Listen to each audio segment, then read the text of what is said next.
I spent 4 months organizing my sister's Sweet 16, but they all went on a trip to Canada instead. No one told me in advance. We just wanted to keep you busy, Mom laughed. We know you enjoy organizing stuff, Dad added. So, I gave her this present. The next morning, my parents were calling the police on me. They say planning a party is supposed to be fun, a creative outlet, a chance to pour your heart into something that will be remembered forever. That's what I told myself when I agreed to organize Chloe's Sweet 16. I wasn't aiming for a fairy tale. I just wanted something good, something she'd look back on and smile about someday. Maybe she'd even brag to her college friends about it. My big sister threw me the sweetest party ever. I pictured her face when she walked in, the fairy lights glowing, the smell of food filling the air, music pumping from the DJ's setup in the corner. I pictured her eyes lighting up the way they used to when she was small and still thought I was someone worth looking up to. I poured everything I had into making that picture real. It started weeks ago standing in the freezing aisle of the dollar store, arguing with myself over paper lanterns and balloons. Did purple feel too childish? Was gold too tacky? I ended up getting both. It didn't matter if it clashed a little. I figured the more color the better. It was a celebration after all. The guest list was long. Chloe had a lot of friends and she wanted it big. That meant a lot of food, which meant days of prepping and cooking in my tiny kitchen, working overtime to make sure everything would be perfect. I made sliders, mini quiches, pasta salad. I spent 3 separate nights baking trays of cookies, freezing them so they'd stay fresh. I even tried my hand at a homemade birthday cake because buying one would have blown my budget. It wasn't about saving money, though. It was about love. About showing her that someone cared enough to put in the work. The morning of the party, I woke up early, pulled the cake out of the freezer to thaw, double-checked the decorations, swept the floor even though it was already clean. I set up the folding tables, draped in the best tablecloths I could find at the second-hand store, arranged the food carefully, like one of those Pinterest moms I used to secretly admire. I even packed the present, a delicate gold locket I found at an estate sale 2 towns over. It wasn't expensive, but it felt special, personal. Inside the locket, I tucked a tiny picture of the 2 of us, me holding her on the day she was born. My face lit up with a joy I barely recognized now. I imagined giving it to her opening it, seeing the picture, throwing her arms around me, maybe crying, maybe just smiling so wide that it hurt. Maybe for once, feeling what I had been trying to show her for 16 years. By 5:30, everything was ready. The lights were on, the music queued up, the food laid out like a feast. I slipped into my best dress. Nothing fancy, navy blue, a little worn, but Greg always said it brought out my eyes, but I shoved the thought of him aside. Tonight wasn't about regrets. Tonight was about Chloe. I stood in front of the mirror, practiced a smile. Not too forced, not too desperate. Just happy. 6 o'clock came. I checked my phone. No messages yet. No on our way or running late. I smoothed down the tablecloth again, adjusted the centerpiece for the 3rd time. Alice, the young DJ I hired off Craigslist, gave me an awkward thumbs up from the corner. You ready to party? He called. I laughed a little too loudly. Yeah, any minute now. 6:30. Still no one. I refreshed my text, opened Instagram. Nothing. Maybe traffic. Maybe a last-minute group photo session somewhere like teens love to do. I chewed my thumbnail, immediately regretting it. I'd spent an hour doing my nails the night before, a sad attempt to feel put together. 7 o'clock. Alice shifted uncomfortably behind his turntables. You want me to start playing some warm-up stuff? He asked. Sure, I said, voice light like this was all part of the plan. The first notes of pop music filled the empty room, bouncing awkwardly off the walls. I stood by the door, scanning the street every few seconds. Still nothing. just the faint flicker of porch lights and the occasional whine of a passing car. At 7:30, I finally pulled out my phone and called Chloe. Voicemail. I called Mom next. She picked up on the second ring, cheerful and loud and somehow on speakerphone. I heard Chloe's voice giggling in the background, tires humming against the road. "Oh, honey," Mom said brightly. "Meant to call you. Last-minute change of plans." I gripped the phone tighter. "We're heading to Canada," she said. "Isn't that exciting?" My mind stalled out like an old car trying to start. I thought the party," I managed. "Yeah. Well, Chloe really wanted something special," Mom said, "and you were having so much fun planning. We didn't want to ruin it for you." Someone laughed in the background. "Probably Chloe." Dad's voice chimed in slightly muffled. "We figured it was good for you. You love organizing stuff." I stared around the room, the empty tables, the untouched cake, the fairy lights slowly flickering as if even they were losing hope. It wasn't a party. It was a wake. I just hadn't realized who the guest of honor was. I hung up. I don't remember saying goodbye.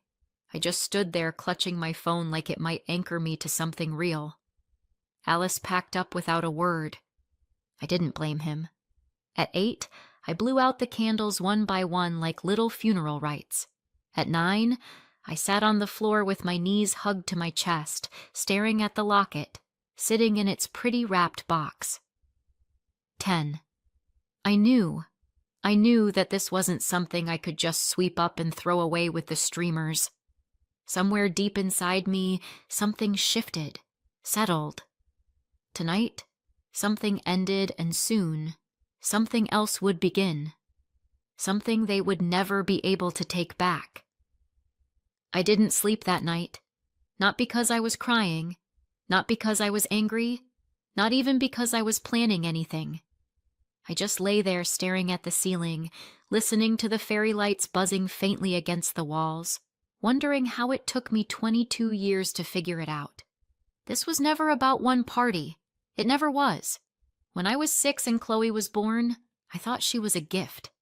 I used to sneak into her room in the mornings before school just to see her tiny fists waving in the air like she was conducting a silent symphony. She'd laugh when she saw me. This bright, gurgling laugh that made Mom's tired face soften into something like happiness. For a long time, I thought that was my job. Make Chloe smile. Keep Mom and Dad happy. Stay out of the way. And if it meant giving up the last chocolate chip cookie or missing Saturday cartoons to watch her, that was fine. It was love. It was family. When I turned 10, Dad sat me down and gave me a serious talk about priorities. "You're the oldest now, Brooke," he said like I hadn't noticed. The screaming baby already had more outfits than I had socks. "Chloe's younger. She needs more attention. You're a big girl. You can handle things on your own." I nodded because that's what big girls did. When I was 12 and wanted to join the school's after-school art club, Mom shook her head and said it clashed with the times Chloe needed picking up from dance lessons. "Family first," she said, handing me a set of car keys before I was old enough to drive. By high school, it was just a fact of life. Chloe needed the new soccer cleats. We tightened the grocery budget. Chloe needed braces. I got a part-time job at the grocery store to chip in. I didn't resent her. Not then. I thought it was normal. Expected. I told myself that once I got older, once I got through college, once I made enough money, then it would be my turn. Then I could breathe. College was supposed to be the start. I didn't dare apply anywhere more than an hour from home. Mom worried about emergencies, and Dad reminded me about helping with Chloe's schedule. Community college made sense, they said.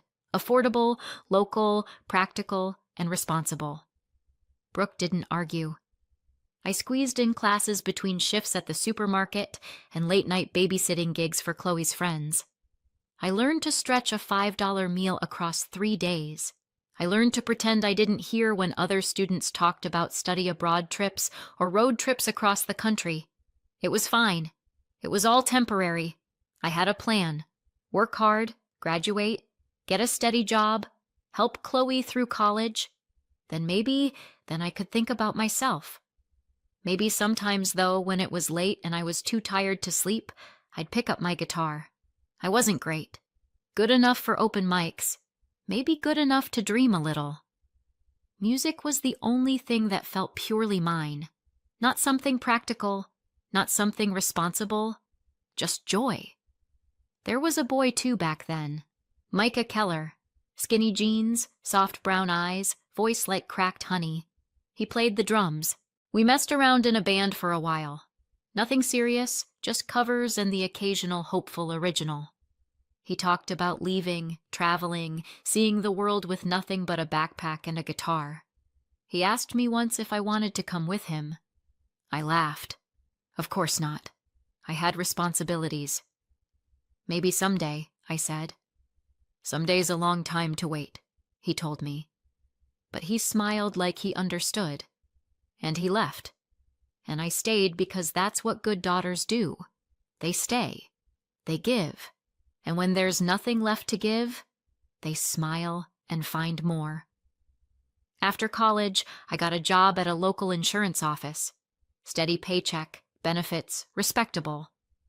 Every paycheck, I squirreled away whatever I could for Chloe's college fund. It wasn't much, not yet, but I had a plan.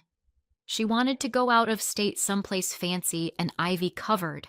I wanted to make sure she could, even if it meant I wouldn't leave this town for another 10 years, maybe longer. And then came Greg. Solid, sweet Greg, who loved spreadsheets and home repair videos and dreaming about suburban life. He loved me too, or at least the version of me he thought I could be if I stopped looking out the window like the world was calling my name. He wanted a house, kids, stability, and for a while, I thought I could want those things too, until he packed up his things and said very gently, "You don't belong here, Brooke. You're just too scared to leave." He wasn't wrong. So when Mom suggested I organize Chloe's Sweet 16, it felt like a second chance, a way to prove I wasn't selfish, that I could be what they needed, that maybe I wasn't the failure Greg saw when he looked at me. I said yes before she even finished asking. I told myself that seeing Chloe's face light up would be enough, that it would fill the hollow space Greg left behind, that if I just worked hard enough, loved hard enough, sacrificed hard enough, someone would finally see me. But standing in that empty apartment with cold candles and melting frosting and the gold locket still sitting unopened, I realized something for the first time. They weren't going to see me. Not ever. Because I wasn't a person to them. I was a function, a service, a warm body to cook, clean, plan, pay, smile, and keep everything moving. And the second I stopped being useful, I stopped existing. I stayed awake all night, feeling the truth settle into my bones, feeling the anger simmer low and steady under my skin. I wasn't sure what I was going to do yet, but I knew this much. Things were about to change. The morning after the party that wasn't, the apartment still smelled like frosting and disappointment. I stood in the middle of the living room, arms crossed, staring at the leftover decorations. The fairy lights blinked lazily, one already burnt out. The cake sagged under its own weight, the frosting sliding off in slow defeat. It should have hurt more. Maybe a few years ago it would have. Now it just felt hollow, like I'd finally run out of reasons to pretend. I started moving fast after that. Not out of panic, out of clarity. First, I canceled my rental agreement. Luckily, my landlord was a bitter old man who didn't care about notice periods as long as he got a little extra cash to grease the wheels. I slid the cash across his grimy desk without blinking.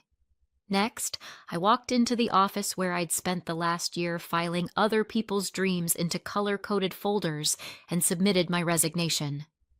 2 weeks' notice. Not this time.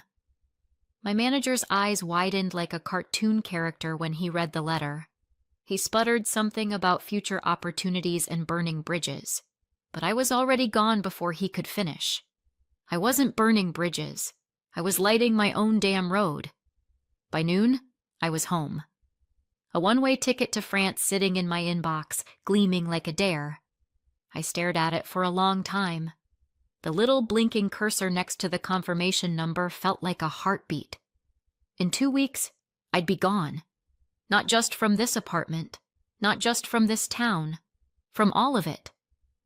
The last thing to do was leave Chloe's birthday present. It sat there on the table, still neatly wrapped, still waiting like it thought maybe there was a world where this ended differently. I picked it up, weighed it in my hand. It felt heavier than it should have, maybe because it wasn't just a necklace anymore. It was everything I had left to say. I drove out to my parents' house in the old Corolla Greg had left me after the breakup. It still smelled faintly like stale coffee and regret. The streets were quiet, gray, a few soggy leaves clinging stubbornly to the sidewalks. I figured that the last time I drove this road would feel like a funeral march. I let myself into the house with the spare key tucked behind the porch light, the same one they'd never bothered to change because they didn't think I'd ever leave. Inside, everything was just as I remembered. Same sagging couch, same faded photos on the walls, Chloe at every stage of life, me only in the background like a misplaced extra. I walked up the creaky stairs to Chloe's room. It was bigger than my entire apartment. String lights, Polaroids pinned artfully to the walls, designer clothes draped casually over chairs. I set the present down on her desk. Taped to the top was a letter neatly folded and handwritten in the best penmanship I could manage. After 4 hours of sleep, I didn't say much, just the important parts. This was her last gift from me. I was leaving. I wasn't paying for her college. I wished her well. Goodbye. No dramatics, no explanations, just the truth. I stood there for a moment after, fingers trailing the edge of her desk. Not sad, not angry, just finished. Then I left, locked the door behind me, dropped the key through the mail slot, walked away without looking back. I barely made it home before the calls started. First Mom, then Dad, then Chloe. The text came next, piling up so fast my phone buzzed itself off the kitchen counter. Call me now. What is wrong with you? Fix this. You're overreacting. I didn't answer. I didn't even read most of them. I just sat at the table sipping coffee gone cold, staring at the ticket on my screen like it was a map to another life. Around 5 p.m., someone pounded on my door. I didn't have to look through the peephole to know who it was. I opened it. Mom stood there, wild-eyed, clutching her phone like it could shield her. Dad loomed behind her, arms crossed so tight it looked painful. Chloe was half hiding behind them, mascara smudged, looking more pissed than sad. "You can't be serious," Mom said, voice shrill. I leaned against the doorframe, arms crossed. "I'm serious." "You quit your job?" Dad demanded. I nodded. "Yep. Got the resignation receipt right here if you want a souvenir." "And you bought a plane ticket." Mom's voice cracked. I smiled a small, sharp thing. "One-way France." For a moment there was silence. Just the three of them staring at me like I'd sprouted horns. Then Chloe stepped forward. "You're ruining everything," she snapped. I looked at her. Really looked at her. And for the first time in my life, I didn't feel guilt or duty or love twisted up in obligation. It felt free. "You said you had a change of heart," I said quietly. They blinked confused. "About the party," I added. "About me?" I stepped back, letting the door swing slightly toward closing. "Well," I said, "so did I. They argued. Of course they did. They shouted. Dad even pulled out the old Guilt Trip Greatest Hits album Family First. 'You owe us. We gave you everything.' Mom cried. Chloe threw something about being abandoned. I let them. I didn't raise my voice, didn't defend myself. I just stood there quiet and steady as they unraveled. Finally, they realized they weren't getting anywhere. Dad muttered something under his breath about fixing this another way, and they left, slamming the door so hard the fairy lights trembled. I locked the door behind them, turned off my phone, sat down at the kitchen table, breathing in the silence like it was the first clean air I'd had in years. For the first time, I thought, maybe I really did go crazy. But if this was madness, it felt a hell of a lot like freedom. I slept that night. Not deeply, not peacefully, but better than I had in months. But things were far from over. I really didn't expect what was coming next. The police didn't bang on my door like they do in movies. It was a polite knock, almost apologetic. Still, my stomach dropped so hard I thought I might puke right there on the kitchen tiles. "Miss Lark," the taller officer said when I cracked the door open. "We'd like to ask you a few questions about a reported theft." I stared at them. I heard the words. I just couldn't make sense of them. A theft? Me? Some stupid, absurd part of me thought, maybe it's a mistake. Maybe someone broke into the wrong house. Maybe your parents filed the report, the officer said, voiced gentle like he was easing me into it. And just like that, the world tilted. They accused me of 2 things: stealing the college fund and stealing cash directly from their house. The second accusation was laughable. They hadn't even had cash lying around. Unless they were planning this and planted some conveniently missing emergency savings story after the fact, but it didn't feel funny. It felt sickening because they hadn't just tried to guilt-trip me. They hadn't just tried to shame me. They had tried to ruin me. I let the officers inside, pulled out my folders, my bank records, my pay stubs, showed them in calm, methodical order how every cent had come from my own salary, how the account had always been in my name. I stayed calm. I didn't cry. I didn't shout. If I had to survive this, I needed to be the adult they never let me be. It wasn't a quick process. The officers made calls, filled out forms. I sat at the kitchen table, the walls closing in tighter every minute, wondering if I'd be handcuffed and dragged through town before my plane even boarded. But in the end, logic won. The money was mine. There was no evidence I'd stolen anything. The case was dropped before it even had the chance to stain my record. The officers apologized politely but stiffly. Thank them. I closed the door behind them. And then I sat down at the table and stared at the cracks in the wood until my vision blurred. An hour later, I was knocking on my parents' front door. Not with hope, not with fear, with something sharper. Dad answered, looking like he hadn't slept. Good. Can we talk? I asked, voice like ice. He hesitated, then stepped back. Mom was sitting in the living room, clutching a coffee mug so tightly I thought it might shatter. Chloe perched on the stairs, arms crossed, looking equal parts furious and scared. You tried to get me arrested, I said. No pleasantries, no soft landings. Mom flinched. Dad's jaw tightened. We didn't want it to go that far, he said finally. I laughed, a dry, humorless sound. No, what was the plan then? Get me banned from leaving the country.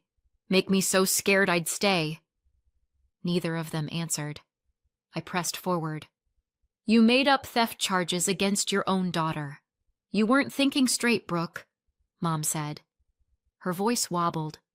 You were throwing everything away. You quit your job. You gave up your apartment. You were going to run off to another continent with no plan, no future. We had to stop you. For my own good, I said flatly. Dad nodded. We thought if there was an investigation, you wouldn't be able to travel. You'd have to stay. You'd calm down. You'd thank us later. I stared at them, at the people who raised me, at the people who decided controlling me was love, at the people who thought their fear was worth more than my freedom. I didn't shout. I didn't cry. I just turned around, walked out the door, and closed it behind me. In the car, my hands shook so badly. I had to sit for a while before driving, not from sadness, from rage, from the kind of betrayal you don't come back from. By the next morning, I had a new plan.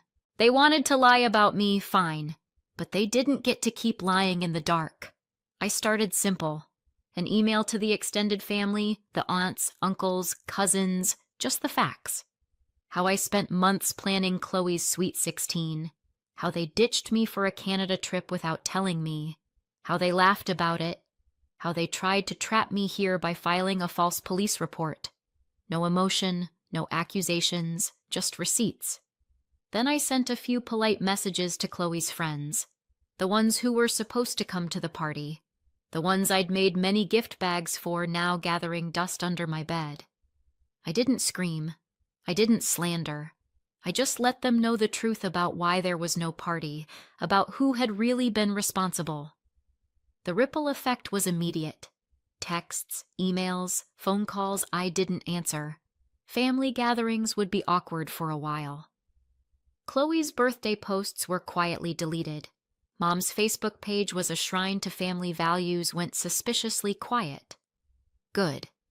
Actions have consequences, and sometimes so does silence. I didn't stay to watch the fallout. I had a plane to catch. Micah texted me that morning. Train tickets booked to Marseille. Hostel ready. You're going to love the music scene here. Bring your guitar. It wasn't a grand declaration of love.